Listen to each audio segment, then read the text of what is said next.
Bonjour à tous et bienvenue pour cette nouvelle chronique sur Radio Rennes que je vais également diffuser sur mon podcast des mémoires d'Adrien qui s'appelle L'Art des livres, que vous pouvez retrouver gratuitement sur Spotify, Apple Podcast, Deezer ou alors sur le site directement de L'Art des livres que je vous mettrai en lien de cette vidéo parce que également nous sommes sur YouTube, sur ma chaîne YouTube des mémoires d'Adrien. Aujourd'hui, nous allons parler d'un livre dont j'ai parlé récemment dans une de mes vidéos de bilan lecture. Chaque mois, je fais le bilan de toutes mes lectures du mois. Et je consacre, au-delà de ces bilans, je consacre également certaines vidéos individuelles sur certains ouvrages qui m'ont davantage marqué que d'autres. Et celui-ci, ce n'est pas peu que de dire qu'il m'a énormément marqué. De par son style, de par son originalité, également de par son histoire très particulière, et vous allez voir de par tous les mystères qui l'entourent. Et finalement, la littérature n'est-elle pas également un panier de mystères dans lequel chacun va pouvoir puiser ce qu'il a envie de prendre et ce qu'il a envie de mettre. Le livre dont on va parler aujourd'hui s'appelle Combien de lunes aux éditions Les Escales. Il a été écrit par la romancière Laura El-Maki. C'est son premier roman et pourtant ce n'est pas le premier ouvrage de Laura El-Maki. Elle consacre beaucoup d'œuvres à faire connaître qui sont les romanciers. Un été avec Proust par exemple qu'elle a écrit en 2014 aux éditions des Équateurs. Un ouvrage collectif aux éditions Gallimard sur Henry David Thoreau. Également un été avec Victor Hugo, un ouvrage sur Wells. Et enfin, un ouvrage, je dis enfin parce qu'apparemment, j'ai lu dans une interview que c'est ce qui lui avait définitivement donné envie également de se mettre à la fiction, de se mettre à l'imagination, un ouvrage sur les sœurs Brontë, La force d'exister, qui m'intéresse beaucoup aux éditions Talendier en 2017. Et elle disait justement qu'il y avait une des sœurs Brontë dont on ne parlait jamais. On a presque tout à imaginer à propos d'elle, c'est-à-dire qu'il y a parfois tout un ensemble d'éléments qu'on ignore complètement, et c'est là la puissance de l'imaginaire. Et on parle beaucoup d'ombre dans ce roman, justement. Combien de lunes, je vais vous en parler, Combien de lunes aux éditions Les Escales. Imaginez un monde sans jour, c'est-à-dire un monde où seule la lune veille sur la Terre qui est plongée dans une nuit perpétuelle. C'est un récit envoûtant, mais également inquiétant par moments, où le noir complet vraiment devient l'unique théâtre de toutes les interrogations.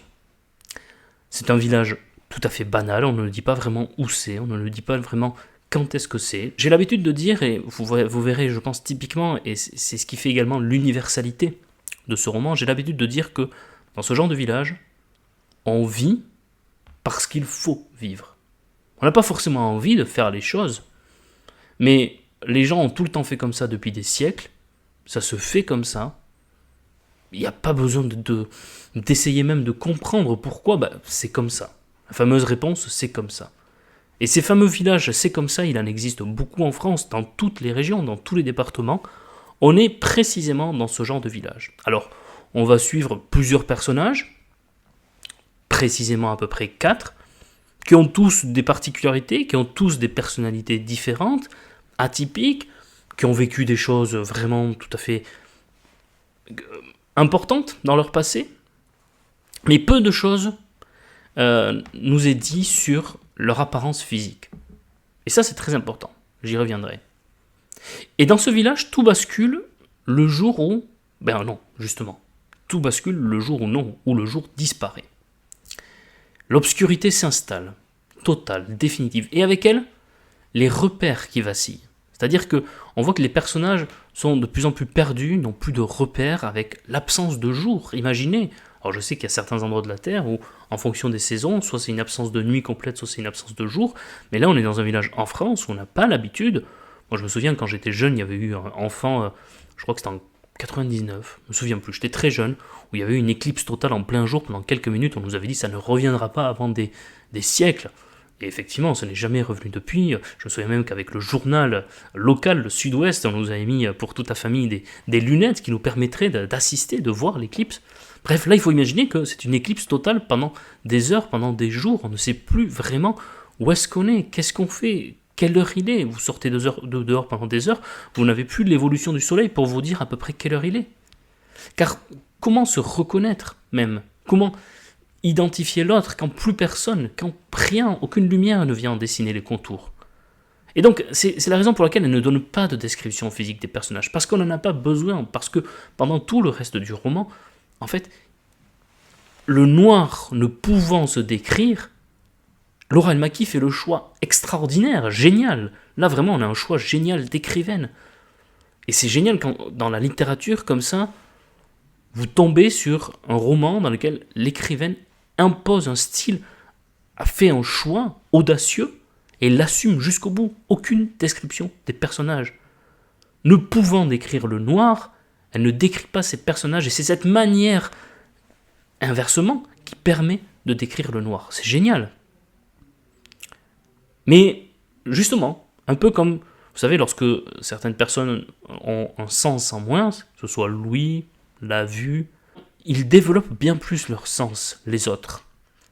Et là, c'est ce qui se passe dans ce roman. C'est-à-dire que les voix, les silences, les soupirs, les odeurs prennent une importance capitale dans ce roman.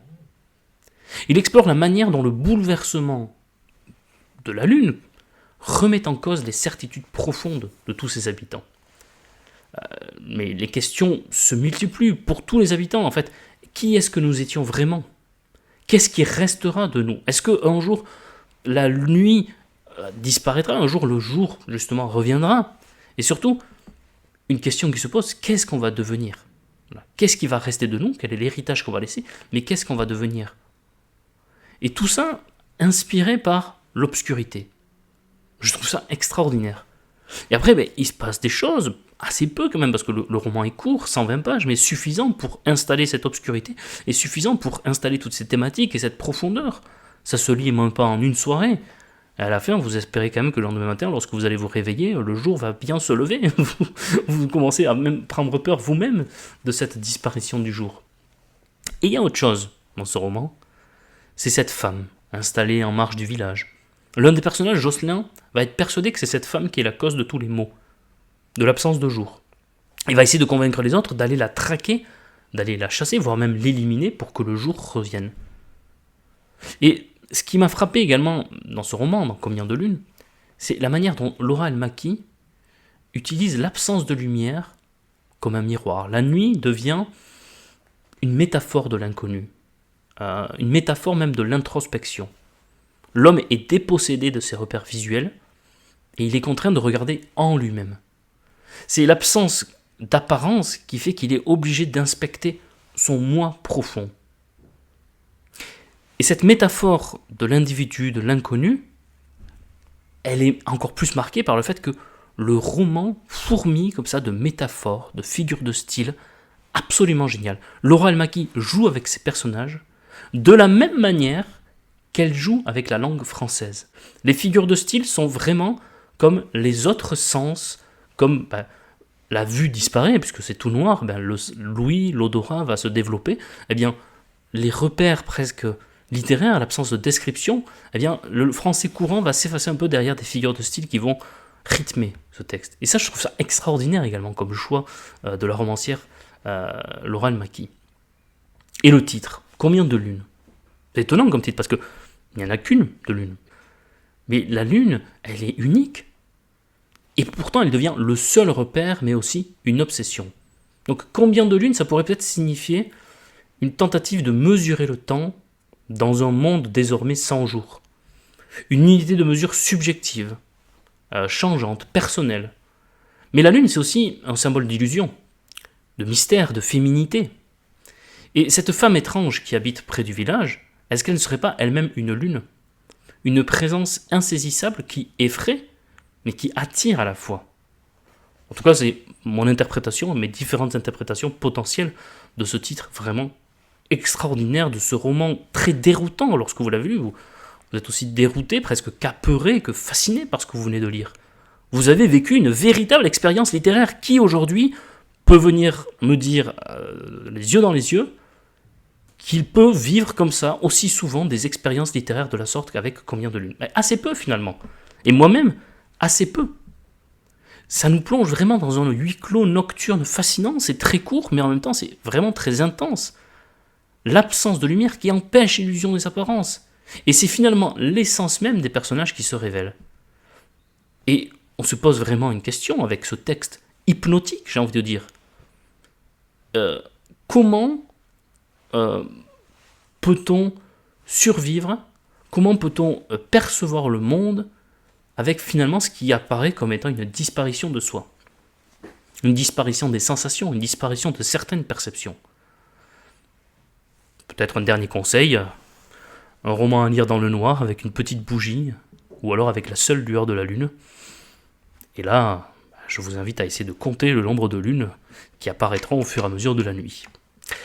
Prenez soin de vous, lisez des livres, à très bientôt, que ce soit sur Radio Rennes, sur cette chaîne YouTube, ou alors sur mon podcast de l'art des livres, peu importe, là où vous m'écoutez, depuis quand, la nuit, le jour, et puis combien d'astres vous entourent au moment où vous écoutez ou vous regardez cette vidéo. Allez, au revoir et surtout, vive la littérature. Combien de livres, cette question-là, j'espère, ne se posera jamais.